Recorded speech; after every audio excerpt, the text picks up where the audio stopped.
Вопрос, который интересует каждого моего зрителя и моих подписчиков, и даже случайных зрителей, это почему у тебя так мало КП?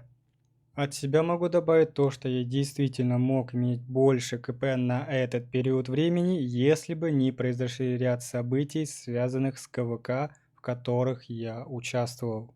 Так давайте же разберемся в этом вопросе, и для этого кратко рассмотрим каждое мое КВК, в котором я участвовал, начиная с первого и заканчивая моим последним, которое закончилось не так давно. Посмотрим, сколько КП я сделал в каждом сезоне, и выясним, сколько я потенциально мог сделать КП, если бы не те обстоятельства, которые помешали этому случиться. Ну и также ответим на главный вопрос этого видео: сколько КП в действительности способен сделать фри-то-плей игрок за каждый сезон, и затем уже подсчитаем годовой итог количества набранного КП. Ну а для того, чтобы ответ получился более точным, применим ту же систему, что я использовал в своем последнем видео. Сначала разберем мой аккаунт на каждом КВК, то, как он развивался, то, какие марши я выводил в поле и какое у меня было снаряжение в каждый сезон. И сопоставим это с возможным вариантом развития такого же аккаунта фри-то-плей игрока, но с более лучшим развитием. Первый сезон КВК – это время, когда разворачиваются все возможные драмы, раскол королевства, гражданки и так далее и тому подобное. И главной задачей фри-то-плей игрока – это всеми возможными способами избежать данных событий, ведь это может кардинальным образом повлиять на то, как пройдет его КВК. На свое первое КВК я вышел с 13 миллионами мощи, что, как по мне, достаточно неплохой результат. На КВК я смог вывести один хороший марш, это Бейберс плюс Суньзы, 2 эпика, 2 кома с уроном по области. Для меня это было самое важное – наносить как можно больше урона в шаре, и по этой причине я выбрал именно этих двух комов. Эдельфлет, Цао Цао и другие легендарные командиры были мной проигнорированы в силу моей невозможности их должным образом прокачать и своих не самых лучших полевых навыков. Смог я для своего отряда сделать полностью эпическое снаряжение, и этим отрядом я делал довольно неплохие отчеты, такие как 1 к 1, 2 к 1 и даже 3 к 1. Из-за первого КВК мне удалось сделать 1 200 000 тяжей, что, конечно, довольно-таки мало, но тут все не так просто, как кажется на первый взгляд. Расположение на КВК сыграло с моим на тот момент КД 3567 злую шутку, так как по дипломатии мы играли КВК 3 против 1, то есть в союзе с 66 и 68 КД против 65 королевства, и на КВК мы были окружены своими двумя союзниками. По этим причинам первые бои мы встретили лишь в королевской земле. Если же вам интересно, как проходили мои бои на первом КВК, и если вас не пугает не самое лучшее качество, то просто переходите по ссылке, оставленной в описании. И да, тогда я еще называл себя GameRock, такой небольшой, но интересный факт. В итоге можно сказать, что мое первое КВК вышло не так хорошо, как могло бы быть.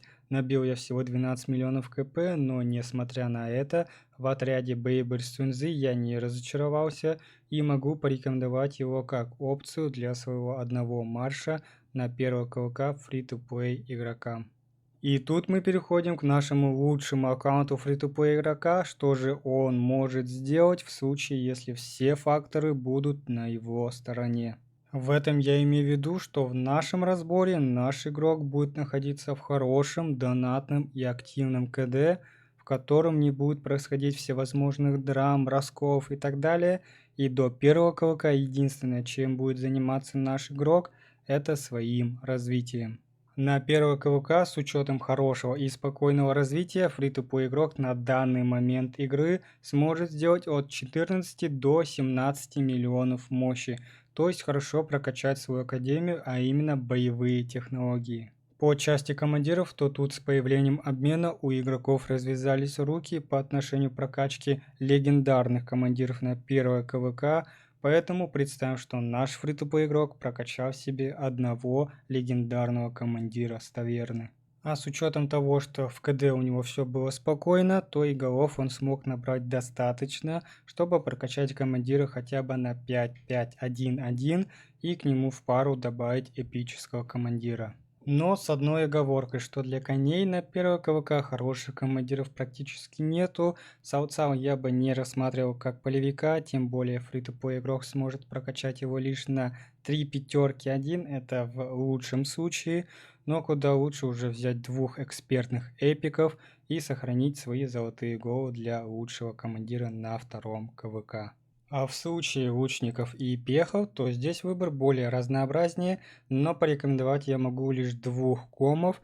Для пехов это Пир, а для лучников это Тутмос. Эти комы хороши в прокачке 5-5-1-1 на первый КВК и 5-5-5-1 на второе КВК. И дальше вы просто их меняете на комов сезона завоеваний. Со снаряжением будет все так же более лучше. С хорошим донатом в альянсе фри-то-плей игрок может в большей степени делать упор на свое снаряжение и на первое КВК выйти как минимум в полном эпическом снаряжении. Вдобавок ко всему сделать одно легендарное. Это может быть как шлем, либо же пузо, либо же юбка. Оружие, конечно, фри-то-плей игрок вряд ли сделает. Слишком нужно будет много материалов. С командирами разобрались, со снаряжением тоже, и что касательно самого КВК, то тут предположим в лучшем раскладе, что игра будет 2 на 2, то есть бои будут как и на алтарях, так и в примычках, и наш фри-то-плей игрок сможет дойти до королевской земли. В этом случае, имея все вышесказанное, наш игрок сможет за КВК сделать от 30 до 50 миллионов КП, это 3 миллиона тяжей. Но мы с вами возьмем верхний предел в 50 миллионов КП и идем дальше на второе КВК. Второе КВК – сезон, в котором концентрация Т5 игроков в поле становится больше, и, соответственно, набивание КП становится делом непростым, но в сравнении с третьим КВК и сезоном завоеваний Т5 будет составлять всего около 30-40% поля.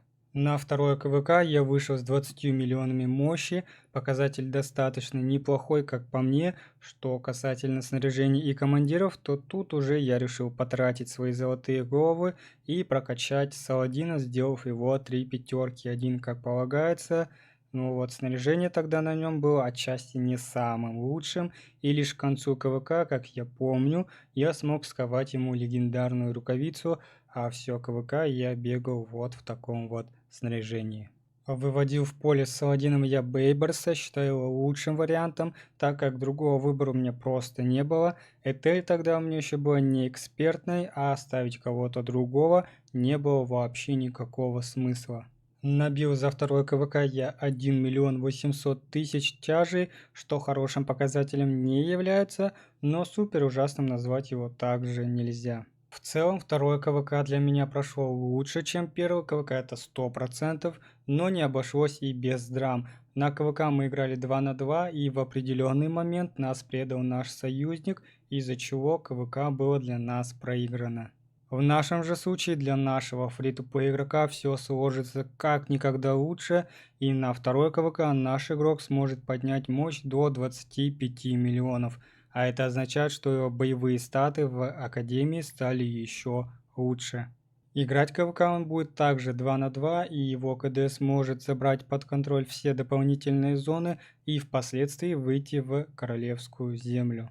Что касательно командиров, то напоминаю, что на первом КВК наш игрок уже взял себе легендарного командира с таверны. В случае с пехотой это Пир, а у лучников это Тутмос. А в случае с кавалерией, то вам нужно будет подождать до второго КВК, где вам будет на выбор предоставлена опция из двух командиров, это либо же Саладин, либо же Бертран. Как я помню, его уже можно менять на обмене. Кавалеристы качают своих командиров до стадии 3 пятерки 1, это оптимальная прокачка для командиров второго сезона. В остальных случаях вы просто докачиваете своих командиров на 5-5-5-1 и все так же ставите в пару к ним эпического командира. Снаряжение в нашем случае также претерпевает изменения, и наш фри-то-плей игрок на КВК выходит уже с двумя легендарными шмотками. Это может быть либо шлем и пузо, либо же пузо и юбка. Тут уже все зависит от вас. И все вышесказанное дает нашему игроку возможность сделать так же, как и на первом КВК, хорошее количество КП, это как минимум 50, а как максимум 70 миллионов КП.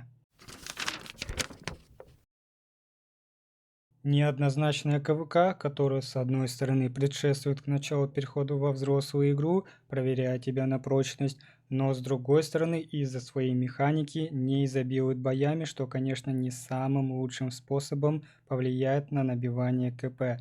Плюс ко всему концентрация D5 в поле снова стала выше. Мой обмен после второго КВК вышел не таким радужным, как хотелось. Честно скажу, к нему я вообще не был готов. Совершил не самую страшную, но все же ошибку, оставив Саладина, но зато смог хотя бы получить Артура и сделать его 3 пятерки 1. Не повторяйте моих ошибок, обязательно тщательно готовьтесь к обмену. На КВК я вышел, имея 27 миллионов мощи. По командирам я смог составить один хороший марш, это Саладин и Артур. Снаряжение на них было следующее, это 3 легендарных шмотки. И этим маршем я смог сделать 3 миллиона тяжей, делая довольно неплохие отчеты, такие как 1 к 1, 2 к 1 и местами даже 3 к 1. Но в случае нашего везунчика, то он сможет на третье КВК выйти с 30 миллионами мощи. Его обмен пройдет куда лучше, что позволит ему составить один хороший марш. У лучников это Цинь-Джуге, пехотинец берет себе бойцы и люче, а кавалерист нового коня и Артура. Снаряжение снова становится лучше, и уже практически с полным легендарным сетом наш фри-то-плей игрок выходит в поле и набивает как минимум 50 миллионов, а как максимум 70 миллионов КП. Можно заметить, что количество КП не выросло до каких-то астрономических пределов на третьем КВК в связи с тем, что даже несмотря на то, что наш игрок неплохо провел обмен и хорошо подготовился к КВК, но его соперники, игроки из других королевств, также не сидели сложа руки и также качались и прокачивали свой аккаунт. Плюс ко всему, как было сказано выше, концентрация Т5 войск в поле заметно выросла.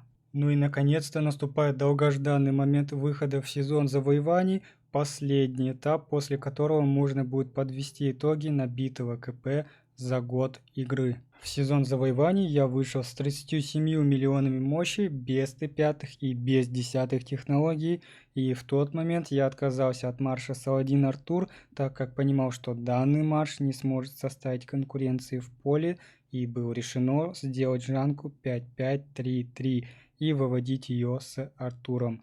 Снаряжение у меня было следующее.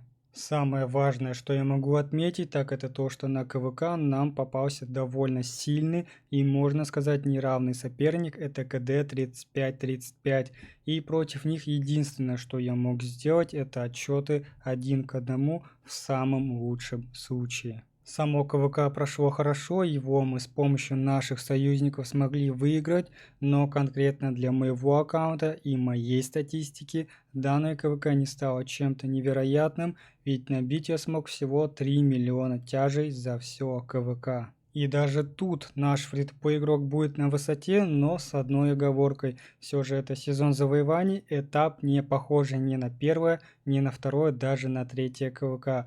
Тут действительно будет куда сложнее, но и интереснее, нежели в прошлых сезонах. Нашего бойца не пугают никакие трудности, и он все же выходит в поле своим уже полностью прокачанным маршем и одетым в полностью легендарное снаряжение с мощью в 40 миллионов. И самое главное, что нужно отметить, так это то, что теперь практически все поле боя будут населять Т5 войска, так что четкое управление своим маршем – это все, что будет спасать нашего фри-то-плейщика.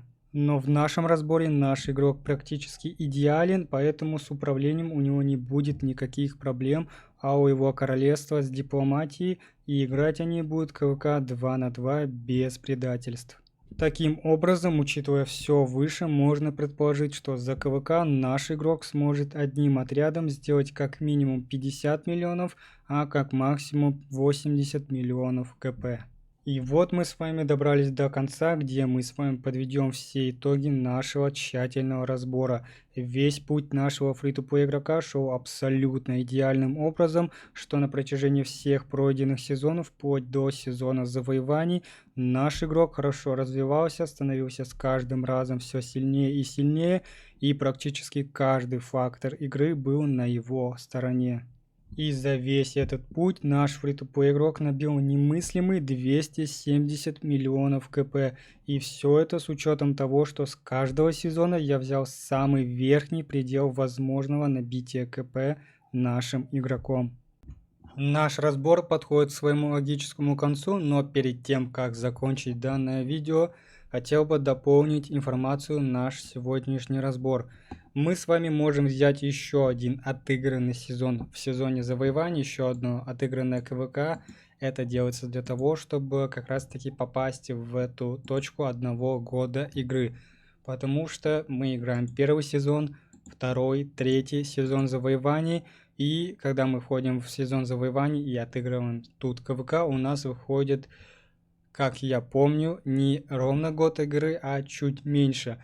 Но взяв еще одно КВК в сезоне завоеваний, если мы возьмем, что мы отыграли еще одно КВК, то у нас как раз таки выходит 1 год игры, может чуть больше, разница там будет невелика, 30-40 дней, это не такая большая разница. И в этом случае в копилку нашего набранного КП идет еще плюс сверху 100 миллионов. Это все я рассматриваю с точки зрения своего опыта, потому что на второй КВК в сезоне завоеваний я уже играл 2 маршами, а пусть даже первый марш у меня был полностью сформирован, второй марш был, скажем так, не совсем доделанным, скажем так, но даже при этом я смог за КВК поднять 115 миллионов КП.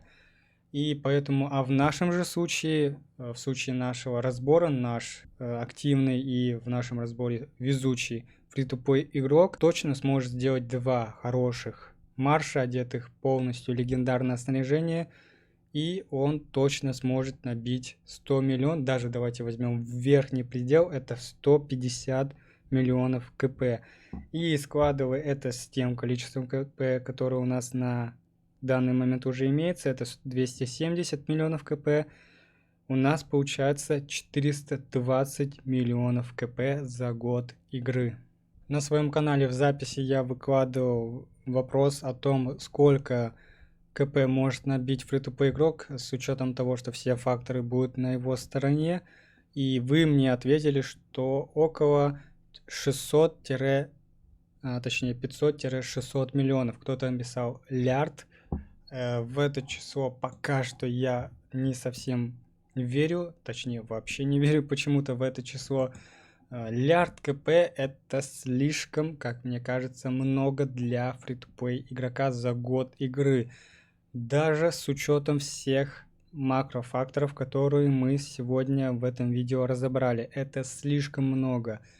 Если делать сравнение, то сейчас на данный момент у хороших игроков, которые как раз таки занимаются YouTube каналом, у них набирается сейчас с учетом ихнего доната примерно в $1000, а я не думаю, что у людей с донатом $1000 их можно уже называть, их можно называть фри-то-плей игроков, их уже стоит называть лоу-спендеры. Они набрали как раз таки вот за год игры, даже чуть меньше, чем за год игры, 1 лярд КП. Но это не фри-то-плей игроки, это лоу-спендеры, мид-спендеры, как их там еще называют. Вот это эти игроки набирают лярд КП за год игры. В нашем же случае у нас фри-то-плей игрок, который в нашем разборе он везучий, ему повезло с КВК, с КД, но даже при всем при этом за год игры, как мне кажется, лярд КП набрать это та еще задача, потому что в этом разборе мы с вами задействовали и разбирали лишь макрофакторы. Макрофакторы это факторы, которые поверхностные, это хорошие КД, это активное участие на КВК, это само КВК 2 на 2 без предательств. Но если учитывать еще и микрофакторы, то здесь количество набранного КП за год игры будет сильно и очень сильно расплывчато. К микрофакторам я отношу даже те же самые ускорения, даже с учетом хорошего КД, а хороший КД это понятие растяжимое, хороший КД это не только имперка, но и хорошая Ашка, и хорошая Бэшка. В этом случае нашему фри-то-плей игроку, даже с учетом хорошего доната в альянсе, так или иначе, нужно распределять количество ускорений, которые он сможет потратить на боевых действий и которые должны оставаться на его развитие, то есть на ускорение всевозможных технологий, прокачка зданий. Как мы знаем, фри-то-плей игрок качается чуть ли не до... Ну, в моем случае я уже играю 480 дней, и у меня до сих пор не открыты все Т5 войска. К микрофакторам также можно отнести и сами боевые действия, сколько они будут идти по времени. Потому что мы с вами учитывали макрофактор, это активное КД, в нашем случае с нашей стороны, и хорошее КВК 2 на 2. Но не учитывали тот факт, как будет вести себя наш соперник на КВК. Может, наш фри-то-плей игрок будет прям супер-мега свободным, который может тратить на игру там по 5, по 10, по чуть ли не весь день на игру. Там зона будет длиться, получается, 4-8 часов он может выделить на войну в зоне, но наши соперники могут выйти на 4 часа и просто сдаться, уйти и отдать зону нам. И тогда бои просто продлятся 4 часа. И так может случиться в каждой зоне. Поэтому это тоже надо учитывать, и это тоже может повлиять на то количество КП, которое мы сможем набрать за год игры. Также в записи я видел ответы в 500-600 миллионов КП, и этим цифрам я склонен доверять больше всего, потому что они, больше всего сходятся с тем ответом, который получился у меня в этом видео. И как раз таки ответ почти схож. 400-600 миллионов КП, учитывая все макрофакторы и микрофакторы, как раз таки, которые дают такой расплывчатый, но все же ответ, что активный фри-то-плей игрок может сделать за год игры как минимум 400 миллионов КП, а как максимум 600 миллионов КП. А на этом данный видеоролик подходит к своему концу. Всем спасибо за просмотр, пишите комментарии, ставьте лайки, а мы с вами увидимся в следующем видео.